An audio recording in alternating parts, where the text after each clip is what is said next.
Iran में सत्ता के खिलाफ उठी आवाज अब एक बेहद खतरनाक और निर्णायक मोड़ पर पहुंचती दिखाई दे रही है।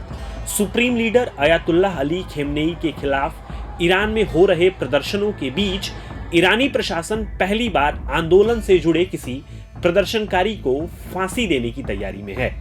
नमस्ते, मैं हूं निशांत और आइए समझते हैं आखिर इस प्रदर्शनकारी को फांसी क्यों दी जा रही है।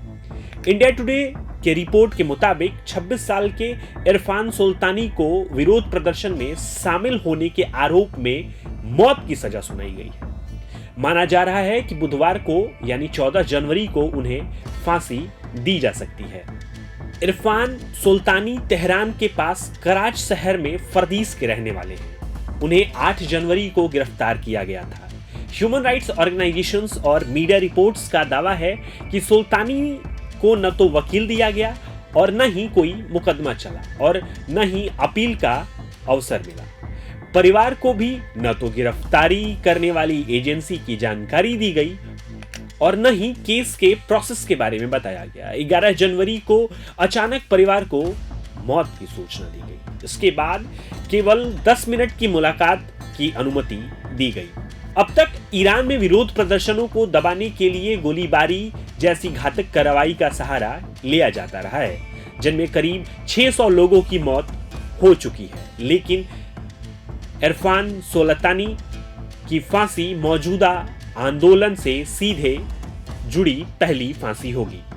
इसके बाद केवल 10 मिनट की मुलाकात की अनुमति दी गई। अब तक ईरान में विरोध प्रदर्शनों को दबाने के लिए गोलीबारी जैसी घातक कार्रवाई का सहारा लिया जाता रहा है, जिनमें करीब 600 लोगों की मौत हो चुकी है। लेकिन इरफान सुल्तानी की फांसी मौजूदा आंदोलन से सीधे जुड़ी पहली फांसी होगी। एक्सपर्ट्स का मानना है कि यह कदम आंदोलनकारियों में डर पैदा करने और विरोध को कुचलने की रणनीति का हिस्सा है। इजराइल और अमेरिका के मीडिया आउटलेट्स कोफेड का कहना है कि शासन तेजी से फांसी देकर आगे के प्रदर्शन को रोकने की कोशिश कर सकता है।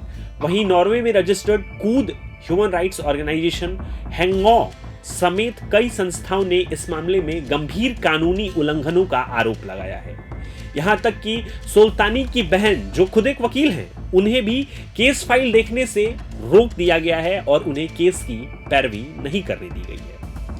इस बीच लेबनानी ऑस्ट्रेलियाई इंडस्ट्रियलिस्ट मारियो नौफल ने सोशल मीडिया प्लेटफॉर्म एक्स पर दावा किया कि यह फांसी पहली कड़ी हो सकती है और आने वाले दिनों में ऐसे और मामलों की आशंका है। उनका कहना है कि प्रशासन सैटेलाइट इंटरनेट, खासकर स्टारलिंक को बाधित कर सकता है, जिससे करीब 80% प्रदर्शनकारियों का संचार ठप हो गया है।